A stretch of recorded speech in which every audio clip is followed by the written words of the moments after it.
Good morning mga farmers. Nasa 4 AM na ng umaga. Good morning mga farmers. Papakita ko lang sa inyo kung paano ko linilinis itong aking mga bagong painumin na ginawa mga farmers.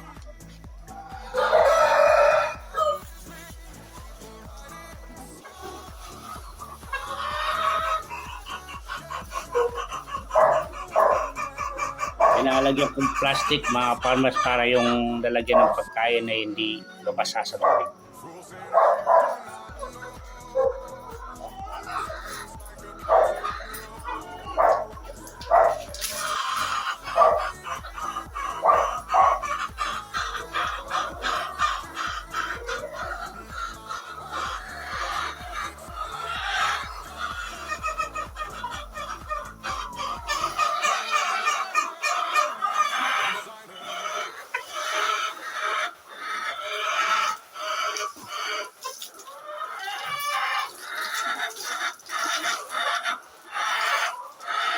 Dati pag naglalagay ako ng tubig mga farmers ay yung kalahating oras ko ay kulang. Minsan umaabot ako ng 1 oras.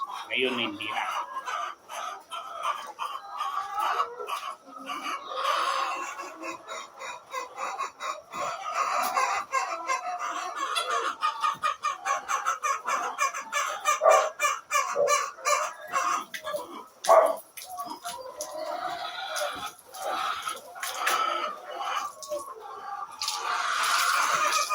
Malinis na mga farmers.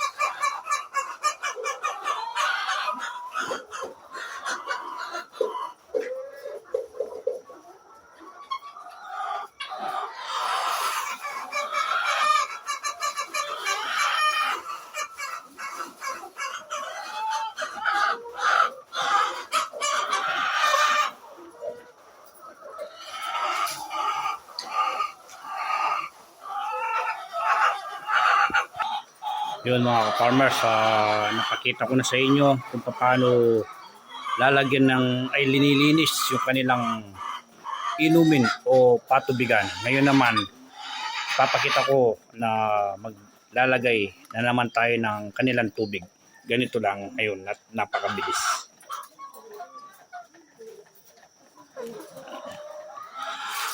Bubuksan mo lang yan mga farmers. Bubuksan mo lang yan at hihintayin mong puno. Sasara mo yan tapos lilipat mo na naman dito. Dahil pwede mo naman pagsabay-sabayin yan, no? Tatlo yan, pwede mong pagsabay-sabayin, ano?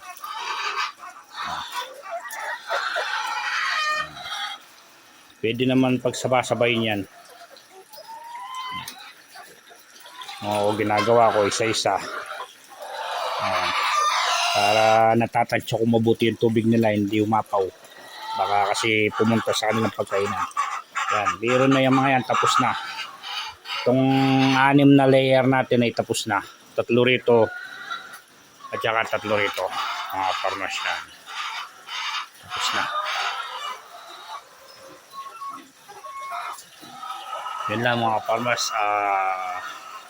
Sana sa mga baguhan na nag-aalaga ng RTL dyan, kung gusto nyong gayahin itong ginawa ko para mabilis yung paglilinis nyo, kahit wala kayong ganito, wala kayong Jetmatic, pwede naman gawin nyo ay ganito lang ang inyong ilagay.